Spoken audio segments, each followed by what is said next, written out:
야, 이렇게 사는 것이 맞느냐. 양정철 원장은 좀 더하다고 저는 보거든요. 이분이 윤석열 대통령과 특수관계가 있다. 김건희 여사와 친하다는 소문도 있었고, 그런데 지금 지난 21대 총선 때 사실상 공천권을 좌우했던 사람 아닙니까? 민주정치연구원장으로서.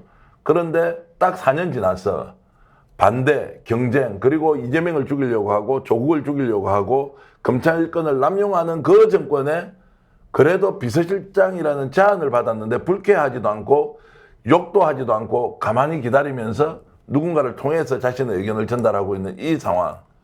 우리가 무엇을 믿어야 하느냐? 민주당을 믿어야 하느냐? 민주당의 정신을 믿어야 하느냐? 아니면 민주당원을 믿어야 하느냐? 제 발음까지 잘 되지 않고 있습니다.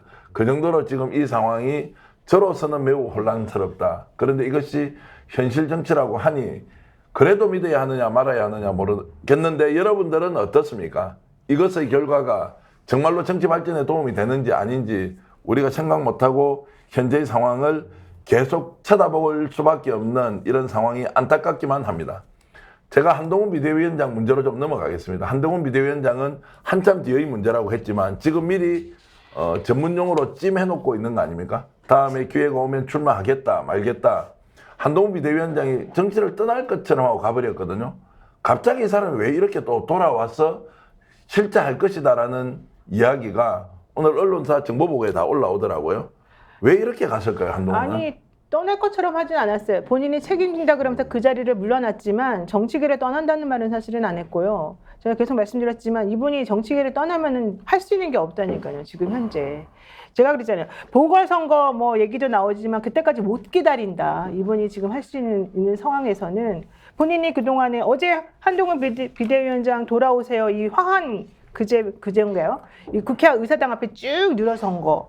그 다음에 한동훈 비대위원장이 그 다음에 총선에서 내가 잘못한 게 아니지 않습니까? 나를 왜 버리십니까? 이러면서 본인 선거용으로 뭔가 했던 거. 이런 것들을 생각해 보면 계속해서 자기 정치를 했던 사람이고 결론적으로 한동훈 비대위원장은 당대표는 뭐 거쳐가는 중간 다리 정도이고 현실적으로는 본인 개인적으로는 아마 대선까지 지금 노리고 있을 상황이란 말이에요. 그러니까 중간에 그만둘 이유가 전혀 없는 거예요. 이분 입장에서는. 김정은 비대위원장은 1년 뒤에 나와야지 좀 쉬어라 이렇게 했는데 그 말도 뭐 별로 실효성이 없는 얘기다. 임전 소장. 네, 아니 뭐 이분이 대선 치러가지고 대선에 패배한 것도 아니고 보통 대선 패배한 분들이 이제 외국에서 한 1, 2년 가 있는데 그냥 비대위원장 이 역할 하고 요때쯤 떠나는 게 예상되어 있었잖아요. 그래서 이분 뭐 우리가 그동안 느꼈지만 그렇게 참을성 있는 분 아닌 것 같았고 네. 그리고 그렇게 진중한 분 아닌 것 같았고 사실 뭐 당대표를 나오든 뭘 하든 대선 준비를 하든 그냥 각자 잘 열심히 하시면 될 것 같습니다. 별 의미가 없어 보여요. 근데 이제 이런 상황에 대해서 야당은 지금 쳐다만 보고 있고 아까 야당에서는 공식적 의견이 야당 파괴 공작이다 이렇게 이제 뭐 대변인 논평 같은 걸 내놨던데 야당이 여기에 대해서 좀 확실하게 맞서든 아니면 의견을 정확하게 정리하든 얘기해야 되는 거 아니에요? 근데 민주당은 영수회담을 던져놨기 때문에 예. 예를 들면 영수회담 의제로 얹히겠다 뭐 이런 말 나오면은 모르겠는데 예. 현재까지 민주당은 이 정도 이상 대응할 수는 없는 것 같고 저는 볼 땐 조국혁신당은 훨씬 더 세게 들어갔어야 되는데 조국혁신당의 입장문이 좀 이상해요. 예. 예, 너무 어설프게 나온 게 있습니다. 이게 뭐 인사 쇼핑 그만하고 제대로 된 인사를 좀 해라 그러는데 예. 이 인사를 반대한다는 걸 찬성한다는지 좀 어설프게 나와가지고 특히 조국혁신당은 양정철 배우설로 많이 이제 의심을 샀던 정당이거든요. 네. 그럼 오히려 더 세게 나가서 이런 인사는 절대 있을 수 없다 해야 되는데 조국혁신당의 지금 이 오늘 입장문이 좀 어설프게 나왔다는 거고 민주당은 좀 지금 약간 타이밍이 아직 되게 들어갈 수 있는 타이밍이 아닌 것 같고요. 댓글도 오늘 사실 우리 방송하면서 지금 6,500분이 들어와 계신데도 댓글이 아주 안 좋아요. 뭐 잘한다 해보자 이런 게 아니라 의견도 좀 갈리는 것 같고 양정철, 박영선 이 문제가 나오니까 실제로 민주당을 지지했던 사람 또는 범야권 연대에 있었던 사람들 교통정리가 잘 안 되는 거예요. 심리적으로 이게 뭐야? 왜 이러지? 그러면 양정철 정말로 김건희 여사하고 윤석열 대통령과 특수관계를 유지하고 있나? 설마 진짜네? 뭐 이제 이렇게 가면서 굉장히 혼란스러워하고 한통속이다. 왜 이러느냐 이런 비판들이 계속 좀 나오고 있어서 보수도 똑같습니다. 지금 보수 예. 유튜버 댓글 상황도 똑같습니다. 그렇습니까? 예, 보수 유튜버 댓글도 아니 양정철이 그러면 윤석열의 핵심 브레인이었냐? 예. 그래서 강신업 같은 경우는 문재인의 개를 데려왔다는 얘기가 지금 발칵 뒤집어졌는데 예. 근데 원천적으로 그렇게 뭐 양정철이 문재인의 개라 그러면 윤석열 자체가 문재인의 개 출신인데, 그러니까 문재인의 검찰총장을 보수해서 대통령 만들어버린 여기서부터 꼬인 거예요. 네, 예. 지금 나온 파생된 문제도 다 거기서 나오는 것들입니다.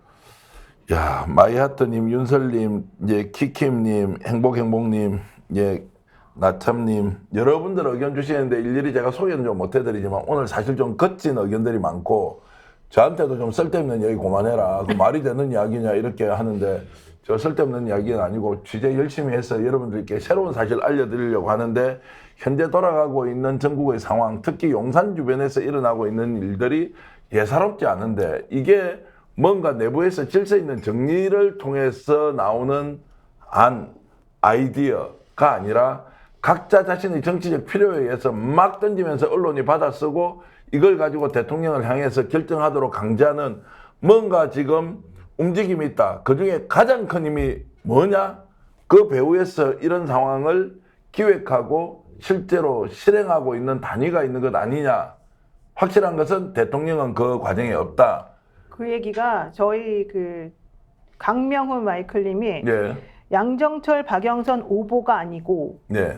김건희 여사 쪽에서 흘리고 윤 대통령 쪽은 몰라서 우왕좌왕하는 것으로 보입니다. 그분 조남 한 번만 더 이야기해 주세요. 강명훈 마이클님이라고. 강명훈 명훈. 네, 마이클님 이분이, 혹시 대통령실에 파이프라인 있으신가요? 이분이 아주 정확하게 오보가 아니고 김건희 여사 쪽에서 흘리고 대통령 용산 쪽은 몰라서 우왕좌왕하는 것으로 보입니다. 이렇게 말씀하세요. 오늘 그 이야기까지는 안 가려고 했는데 너무 위험해서 이야. 그래서 이 혼란한 여러 저희가 말한 가지 게 상황에 아닙니다. 한 게 아니고 그분이 이제 한 건데 네네. 이게 보이지 않는 손이 뭔가 지금 움직이고 있다. 지금 당대표와 관련된 부분, 대통령실에 실제로 비서실장과 총리와 관련된 부분에 뭔가 보이지 않는 손이 움직이고 있는데 이걸 누가 하고 있느냐? 이모 씨 이름도 나오고요. 장제원은 이제 이미 이야기가 나와서 이쪽은 친윤파로서 현재 집권 여당 국민의힘과 어떻게든 대통령 비서실장이 호흡을 맞출 수 있는 라인업을 하자. 당대표 비서실장 이런 쪽이고요.